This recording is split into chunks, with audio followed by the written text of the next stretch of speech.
镜头转来咱国内，昨昏早起要我10点的时阵，家己雄雄出现真大声爆炸的声音。有人讲伫阿里山嘛有人听到，真侪人拢咧诱讲，敢是要地动地牛咧吼的声咧。不过空军是有出面表示，这是 F-16战机当咧进行试飞的任务所产生音波的声音，请民众唔免烦恼。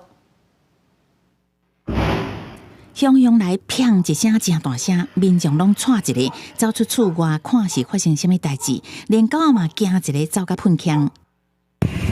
10时早起9点外，这声正大声的爆炸声，互嘉义的居民大家拢真有感觉，就连阿里山嘛拢听得到。 听到爆炸的声，讲是地震，我想阿强拍过来。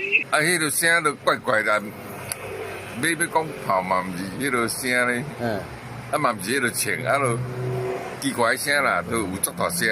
天顶出现这么大的声响，为家己到南投，拢有网友答问讲有听到这个声音。当地消防局知影了后，嘛遂进行了解。本分队目前为止并未受理相关案情报案。 并会持续监控山区情形。战机伫空中飞过，吹油门尾搁喷乌烟。